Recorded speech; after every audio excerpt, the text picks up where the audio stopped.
Je suis contente que vous regardiez. Suivez mon histoire jusqu'à la fin et laissez la ville d'où vous regardez dans les commentaires ci-dessous. 3 semaines plus tard, mon fils s'est présenté à ma porte, non pas pour s'excuser, mais pour me demander de lui céder l'acte de ma maison. J'ai souri, je lui ai dit d'attendre dans la cuisine et je suis revenu avec toute autre chose. Quelque chose qui a poussé sa femme à menacer d'appeler la police chez moi, dans mon propre salon. Je m'appelle Patricia Mercé. J'ai 63 ans et, jusqu'à il y a 8 mois, je croyais avoir élevé un fils qui ne laisserait jamais personne me parler de cette façon. J'ai été pharmacienne pendant 31 ans dans le même hôpital où j'ai commencé à 22 ans, tout juste sorti de l'université, n'ayant que des pré-étudiants et la volonté de travailler en double équipe. J'ai pris ma retraite un mardi, je me suis offert un petit dîner avec des collègues et je suis rentré chez moi, dans ma maison payée à Asheville, en Caroline du Nord, pensant que la partie la plus difficile de ma vie était derrière moi. Je me suis trompé sur ce point. Mon fils, Daniel, avait 34 ans lorsqu'il a rencontré Vanessa. Je me souviens de la soirée exacte où il a appelé pour me parler d'elle parce que j'étais en train de replanter mon jardin de devant et j'ai traîné de la boue sur le sol de la cuisine en me précipitant pour répondre avant que cela ne tombe sur le répondeur. Il avait le même son de voix qu'un petit garçon le matin de Noël, essoufflé, presque incrédule devant sa propre chance. Maman, elle est différente. Elle écoute vraiment quand je parle. J'ai ri et je lui ai dit que j'adorerais la rencontrer, et je le pensais. Daniel avait déjà eu des rendez-vous, mais jamais sérieusement. C'était le genre d'homme qui se consacrait à son travail d'ingénieur en structure, qui m'appelait tous les dimanches sans faute, qui gardait encore une photo de nous deux d'un voyage de camping sur son bureau. C'était un bon fils. Je tiens à être clair là-dessus parce que ce qui est venu plus tard n'était pas qui il était vraiment. J'ai rencontré Vanessa 6 semaines après cet appel téléphonique dans un petit restaurant italien du centre-ville. Elle est arrivée 12 minutes en retard, s'est excusée une fois, puis n'en a plus jamais parlé. Elle était frappante, grande avec des cheveux foncés et le genre de sang-froid qui se lit comme de la confiance jusqu'à ce que vous soyez à ses côtés assez longtemps pour le reconnaître comme autre chose. Elle m'a posé des questions réfléchies sur ma carrière, a ri au bon moment et m'a dit que je semblais jeune pour mon âge. À la fin de la soirée, elle m'a serré dans ses bras et a dit qu'elle espérait que nous serions proches. Je suis rentré chez moi en me sentant vraiment soulagé, mais quelque part, lors de ce premier dîner, 2 choses me sont restées en mémoire après que j'ai éteint la lampe de chevet. La première était la façon dont elle a interrompu Daniel 2 fois, non pas grossièrement, mais en douceur, terminant ses phrases dans une direction légèrement différente de celle où il se dirigeait. La seconde était lorsque j'ai mentionné la maison, juste en passant, décrivant comment j'avais enfin terminé la rénovation du patio arrière que j'avais remise à plus tard pendant des années. Ses yeux se sont aiguisés d'une manière qui n'avait rien à voir avec la conversation, juste une seconde. Puis elle a souri et a demandé si le patio faisait face à l'est ou à l'ouest pour la lumière du matin. Je me suis dit que j'étais une vieille femme méfiante. Daniel était heureux. C'était ce qui importait. Au cours des mois suivants, j'ai vu les petits changements s'accumuler comme les dégâts des eaux, invisibles jusqu'à ce que ce soit soudain partout. Les appels du dimanche de Daniel sont passés à 1 semaine sur 2, puis sont devenus plus courts, pleins de nouvelles phrases que je ne reconnaissais pas comme les siennes. Il a commencé à parler de limites et d'espace émotionnel et de ne pas laisser le passé définir l'avenir. Ce n'étaient pas les mots de Daniel. Daniel parlait de calcul de charge et des meilleures rivières à truites du Montana. Le langage semblait emprunté, comme une chemise qui ne lui allait pas tout à fait. Je lui ai demandé une fois, gentiment, si tout allait bien entre eux. Il m'a assuré que oui. Vanessa avait juste des sentiments très forts à l'idée de ne pas laisser la famille élargie devenir un point de pression dans leur relation. J'ai ravalé la réponse qui me montait à la gorge. Famille élargie ? J'étais sa mère. J'étais la seule famille qui lui restait depuis que son père était décédé d'une crise cardiaque 6 ans auparavant. Mon amie, Roberta, l'a remarqué avant que je ne sois prête à le dire à voix haute. Nous étions proches depuis que nos enfants étaient à l'école primaire ensemble, et elle avait ce talent particulier de dire des vérités inconfortables comme si elle lisait simplement la météo. Cette femme mène une campagne, m'a-t-elle dit un après-midi autour d'un café, en me regardant faire défiler l'Instagram de Daniel, qui était passé de photos de randonnée fluviale à des photos de couples soigneusement composés où Vanessa semblait toujours être au centre. Je l'ai déjà vue. Elle est en train de réécrire qui il est, une conversation à la fois. J'ai dit à Roberta qu'elle exagérait. Elle a levé un sourcil et a remué son café. L'offre de rénovation est arrivée 4 mois après le début de leur relation, et ce fut le moment où j'aurais dû faire entièrement confiance à mon instinct. Vanessa m'a appelé elle-même, ce qui était inhabituel, pour suggérer qu'elle et Daniel aimeraient m'aider à moderniser la cuisine. Ils avaient un entrepreneur en qui ils avaient confiance, a-t-elle dit. La maison avait de si bonnes bases. Elle méritait un rafraîchissement moderne. Je l'ai remercié et j'ai dit que la cuisine me convenait très bien. Il y a eu un silence sur la ligne. Bien sûr, a-t-elle dit, c'est votre maison. La façon dont elle l'a dit était parfaitement polie, et pourtant étrange d'une manière que je ne pouvais pas nommer. C'était la première fois qu'elle mentionnait la maison. En hiver, Daniel a manqué Thanksgiving pour la première fois de sa vie. La famille de Vanessa avait une tradition dans le Vermont, a-t-il expliqué lors d'un appel téléphonique de 2 minutes. Il se rattraperait à Noël. Noël est arrivé et reparti avec un message texte et une carte cadeau pour une librairie dont je n'avais jamais entendu parler. Je l'ai mise dans un tiroir et j'ai passé l'après-midi de Noël à replanter une section du jardin qui n'avait pas besoin d'être replantée parce que remuer la terre était mieux que de rester immobile. Je veux être honnête à propos de quelque chose. J'ai envisagé que je pouvais être le problème. J'ai envisagé que j'étais peut-être devenue la belle-mère du comte de mise en garde sans m'en rendre compte, trop présente, trop disponible, trop. J'ai examiné cette possibilité pendant des semaines, l'analysant sous tous les angles comme je le faisais pour vérifier les calculs de dosage au travail. Et à chaque fois, je suis revenu à la même réponse, je n'avais pas changé. Ce qui avait changé, c'était le retrait systématique par Vanessa de toutes les personnes en qui Daniel avait confiance. Son ami d'université, Marcus, l'a mentionné quand il m'a rencontré au marché fermier en mars. Je n'ai pas eu de nouvelles de Danny depuis presque un an, a-t-il dit, l'air sincèrement perplexe.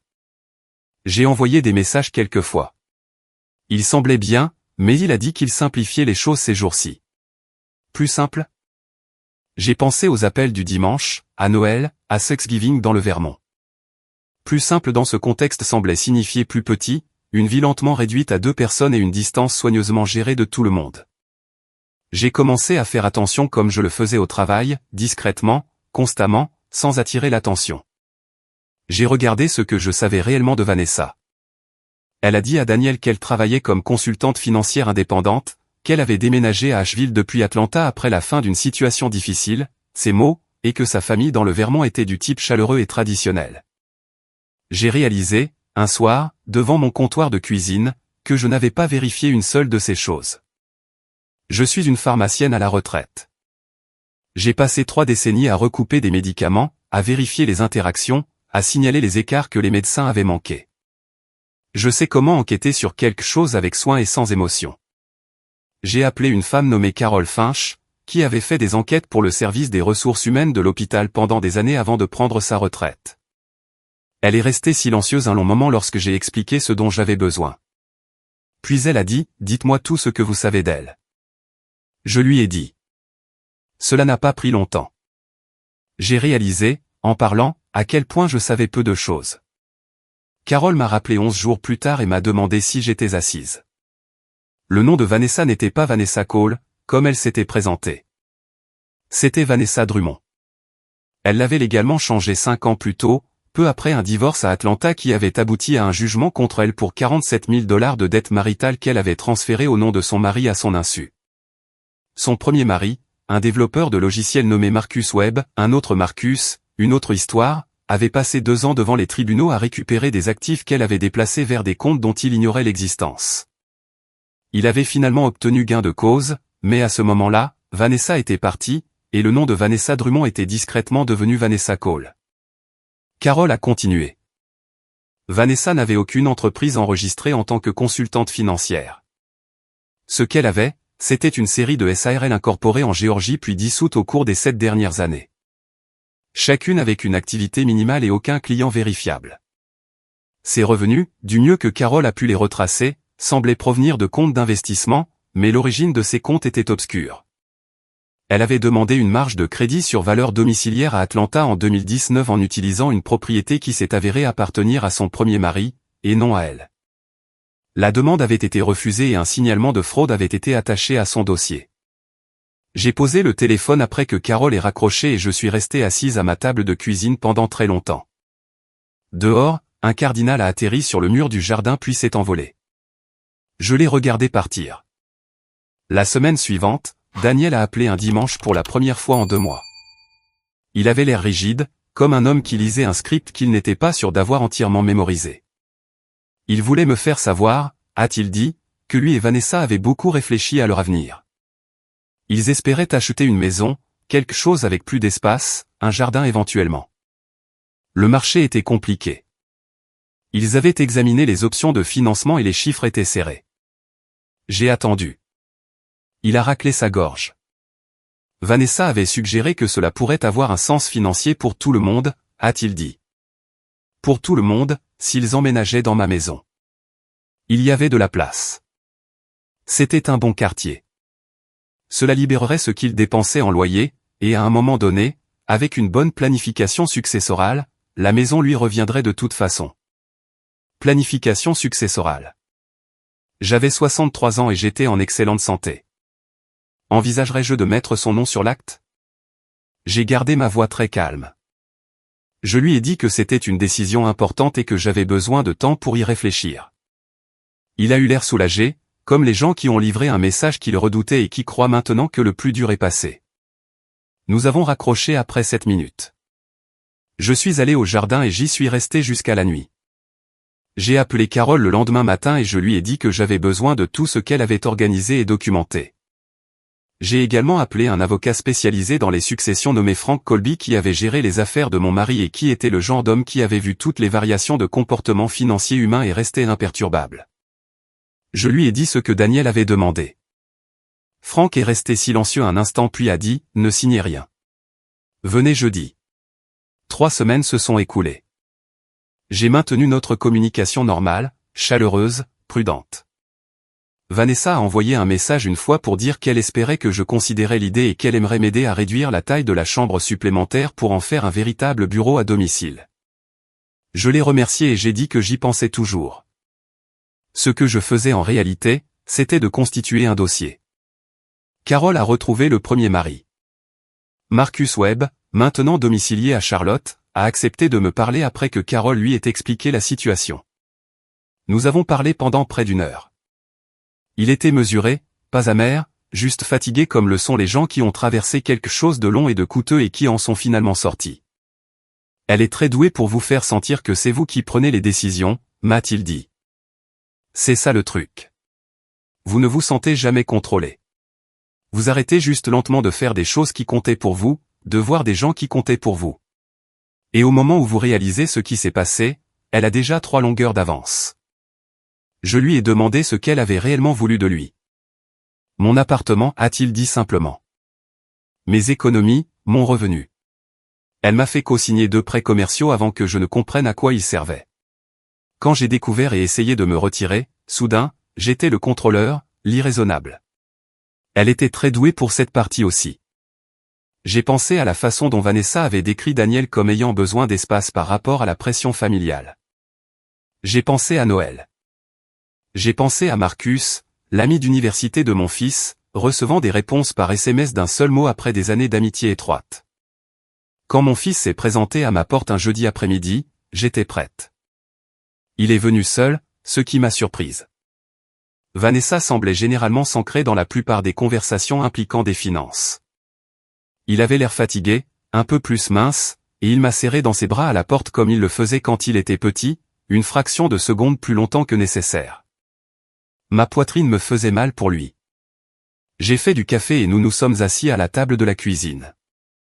Il a dit qu'ils avaient trouvé une maison qu'ils aimaient et que le financement fonctionnait si mon nom était sur la propriété ou si j'étais prête à envisager le transfert de propriété. Il avait des papiers.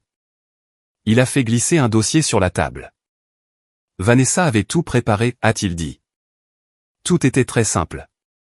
J'ai regardé le visage de mon fils. Il y croyait. Il croyait sincèrement que c'était simple. Je lui ai dit qu'il y avait quelque chose que je devais lui montrer d'abord. J'avais mon propre dossier. Le rapport de Carole. Propre et organisé. 22 pages avec des documents sources joints. Le jugement de divorce d'Atlanta. L'alerte de fraude de la demande de prêt immobilier. Les dossiers de changement de nom de Marcus Webb montrant que Vanessa Drummond devenait Vanessa Cole. Les SARL dissoutes. Et à la fin, une correspondance électronique imprimée que Carol avait localisée via un service de données juridiques, des courriels entre une adresse enregistrée au nom de Vanessa Drummond et un courtier financier en Géorgie discutant du mouvement de fonds avant son divorce. Daté alors qu'elle était encore mariée à Marcus Webb. J'ai regardé le visage de mon fils pendant qu'il lisait. Je n'ai pas dit un mot. J'ai juste regardé. Il a lu lentement. Il est retourné à la première page.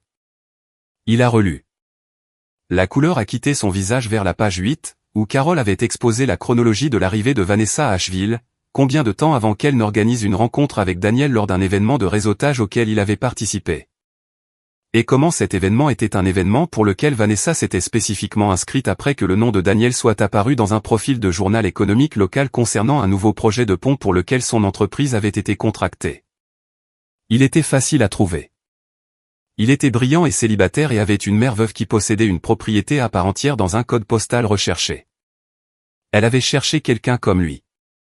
Elle l'avait trouvé. Daniel a fermé le dossier et a fixé la table. Il n'a pas parlé pendant longtemps. Cela ne peut pas être vrai, a-t-il finalement dit. J'ai engagé quelqu'un en qui j'ai entièrement confiance, lui ai-je dit. J'ai les documents sources originaux. Frank Colby a tout vu. Il s'est éloigné de la table, s'est levé, s'est rassis. Il a repris le dossier et a regardé la photo de Vanessa Drummond du dossier du tribunal d'Atlanta, jeune, aux cheveux foncés et parfaitement sereine même sur une photo de document juridique. Il l'a posée. Elle m'a dit que vous feriez quelque chose comme ça, a-t-il dit doucement. Elle m'a dit que si les choses devenaient assez sérieuses, vous essaieriez d'interférer, que vous n'aviez jamais accepté aucune femme dans ma vie et que vous fabriqueriez une raison de nous séparer. Je m'y attendais. Carol m'avait dit de m'y attendre. Marcus Webb m'avait dit de m'y attendre. Je sais qu'elle l'a fait, ai-je dit. Et je veux que vous pensiez à quelque chose. Vous a-t-elle dit cela à propos de quelqu'un d'autre? À propos de Marcus? À propos de Roberta? À propos de vos amis de l'université? Il est resté silencieux. Est-ce que quelqu'un dans votre vie, quelqu'un qui vous connaissait avant qu'elle n'arrive, est-ce que quelqu'un a eu une raison pour laquelle son opinion ne devrait pas être digne de confiance? Il a regardé par la fenêtre. Sa mâchoire s'est contractée. Daniel, ai-je dit, appelle Marcus, ton Marcus, tout de suite. Demande-lui la dernière fois que tu as répondu à l'un de ses messages. Il n'a pas appelé tout de suite. Il est parti 20 minutes plus tard avec le dossier sous le bras. Et il n'a pas dit grand-chose en se dirigeant vers la porte. Je suis resté sur le porche et je l'ai regardé partir en voiture. Et je me suis autorisé à ressentir tout ce que j'avais tenu à distance professionnelle pendant des semaines. La peur. Le chagrin. L'amour protecteur et furieux qui avait été le principe organisateur de ma vie depuis le jour de sa naissance. Puis je suis entré et j'ai appelé Frank Colby. 4 jours plus tard, Daniel m'a appelé à 7 heures du matin. Sa voix était différente, dépouillée. La raideur avait disparu, remplacée par quelque chose de brut et d'épuisé. J'ai parlé à Marcus, a-t-il dit. Puis j'ai appelé 2 autres personnes. Ensuite je suis allé m'asseoir dans ma voiture pendant environ 2 heures. Il s'est arrêté. Maman. Je sais, ai-je dit. Elle a eu accès à mes comptes. Pas seulement les comptes joints. Elle a mes informations de connexion et elle a été. Il s'est de nouveau arrêté. Je l'avais mise comme contact d'urgence pour le compte de courtage. Elle a utilisé cela pour demander des relevés. J'ai déjà appelé Frank. Il a dit que vous l'aviez déjà informé. C'est ce que j'avais fait. Je suis désolé, a dit Daniel. Je suis tellement désolé. Elle m'a dit que vous étiez jalouse et je l'ai cru parce que c'était plus facile que. Il n'a pas terminé cette phrase, mais il n'en avait pas besoin. Viens à la maison, ai-je dit. Viens à la maison et nous réglerons le reste. Il l'a fait. Il est arrivé ce soir-là avec un sac et l'air de quelqu'un qui avait heurté un mur à pleine vitesse et essayait encore de se recalibrer. Nous avons commandé une pizza et nous nous sommes assis à la même table de cuisine et avons étalé les relevés bancaires et les résumés de comptes comme je l'aidais à étaler ses devoirs. Chaque document dans l'ordre, en les examinant ligne par ligne. Vanessa s'était positionnée comme co-titulaire sur 2 de ses comptes en utilisant une procuration qu'il avait signée 8 mois plus tôt. Il avait cru que c'était pour un service de planification financière partagée qu'elle avait recommandé. Au cours de ces 8 mois, elle avait effectué une série de transferts. Chacun assez petit pour ne pas déclencher un signalement de vérification. 4700 $ ici, 3200 $ là, déplaçant de l'argent vers un compte qu'il ne reconnaissait pas à son nom dans une banque où il n'avait rien. Franck a estimé le total à un peu plus de 31 000 $.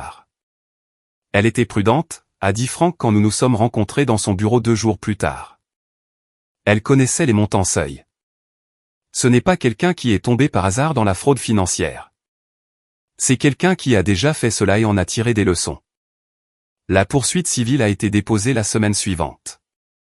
L'avocat de Vanessa a répondu par une contre-narration. Patricia Mercé était intervenue dans le mariage de son fils, avait fabriqué des documents, avait conspiré avec un détective privé pour diffamer sa cliente. C'était précisément ce à quoi Marcus Webb m'avait dit de m'attendre.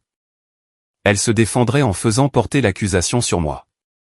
Ce qu'elle n'avait pas calculé, c'était Marcus Webb lui-même. Il a déposé une déclaration de soutien décrivant un schéma de comportement presque identique, un document presque identique, une architecture d'isolement et de repositionnement financier presque identique. Son avocat nous a mis en contact avec une troisième personne, une femme à Savannah qui avait mis fin à une relation d'1 an avec un homme nommé Marcus Drummond, le frère de Vanessa. Il s'est avéré qu'il travaillait une variante du même stratagème et son expérience a ajouté un troisième point de données au schéma. L'avocat qui gérait l'affaire civile de Daniel a déclaré qu'elle avait rarement vu une plainte pour fraude aussi bien documentée. J'ai pensé à Carole Finch et n'ai rien dit de modeste à ce sujet. L'affaire n'est pas allée au procès. L'avocat de Vanessa a contacté Franck la 4e semaine avec une proposition de règlement. Restitution intégrale des fonds transférés, un accord signé reconnaissant la procuration frauduleuse et une clause de non-dénigrement dans les deux sens. L'avocat de Daniel lui a recommandé d'accepter avec une modification. Il ne signerait aucun accord de non-dénigrement qui l'empêcherait de fournir un témoignage factuel si d'autres victimes se manifestaient. L'équipe de Vanessa a fait pression. Daniel, il va s'évanouir. Elle a signé. L'argent est revenu. Daniel a demandé le divorce la même semaine. Je veux dire que le plus dur était terminé alors, mais la vérité est que le plus dur a changé de forme. Les dommages financiers étaient récupérables. L'autre type était plus lent. Daniel a passé beaucoup de soirées à ma table de cuisine cet hiver-là, ne parlant pas toujours, parfois juste assis avec une tasse de café pendant que je travaillais dans le jardin derrière la fenêtre. Ce genre de dommage, l'excavation silencieuse de la capacité de quelqu'un à faire confiance à sa propre perception, ne guérit pas selon un calendrier. Mais il a appelé Marcus, son Marcus, et cette amitié est revenue. Il a appelé 2 autres vieux amis et ceux-ci sont revenus aussi, timidement au début, puis avec la facilité de personnes qui attendaient simplement. Il a recommencé à assister à son groupe de pêche à la mouche du dimanche, quelque chose que Vanessa avait progressivement rendu logistiquement impossible l'année précédente. Il est rentré pour Thanksgiving et m'a aidé à faire la farce au pain de maïs que la mère de son père m'avait apprise il y a 40 ans, et nous avons mangé à table avec Roberta et son mari. Et ce fut la soirée la plus ordinaire et la plus réconfortante dont je puisse me souvenir depuis des années. Un soir de décembre, après la vaisselle et alors que nous étions assis sur la terrasse arrière dans le froid avec des couvertures et un mauvais décaf, Daniel m'a demandé quand j'avais su pour la première fois que quelque chose n'allait pas. J'ai pensé au premier dîner, à la façon dont ses yeux s'étaient posés sur la mention de la maison. J'ai pensé à la famille élargie et à l'espace émotionnel et à la carte cadeau de Noël pour la librairie. Tôt, ai-je dit, plutôt que je n'ai agi. Pourquoi n'avez-vous rien dit plus tôt? C'était une question juste. Je l'ai retournée. Parce que j'avais peur que tu ne me crois pas, ai-je dit. Et si je l'avais attaquée directement sans preuve, elle l'aurait utilisée. Elle préparait déjà cette histoire, la mère jalouse, la femme intrusive qui ne pouvait pas lâcher prise. Si je lui avais donné cette carte avant d'avoir des documents, elle l'aurait jouée et j'aurais perdu tout accès à toi. J'ai fait une pause. Alors j'ai attendu. J'ai d'abord monté le dossier et je te l'ai donné et je t'ai laissé décider. Il est resté silencieux pendant un moment. Le dossier, a-t-il dit, le dossier. Il a hoché la tête lentement. Il a regardé le jardin en dormance sous le froid, la clôture arrière que j'avais repeinte l'été dernier. Elle nous a vraiment étudiés, a-t-il dit, avant même que je ne la rencontre.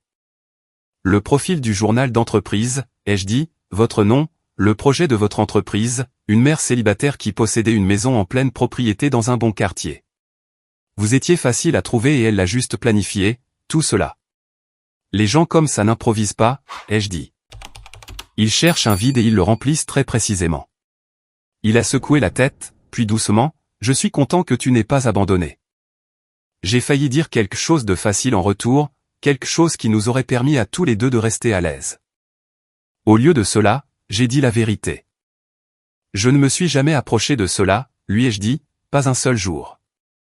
Nous sommes restés là jusqu'à ce que le froid nous pousse à l'intérieur et j'ai pensé à ce que signifie réellement protéger quelqu'un.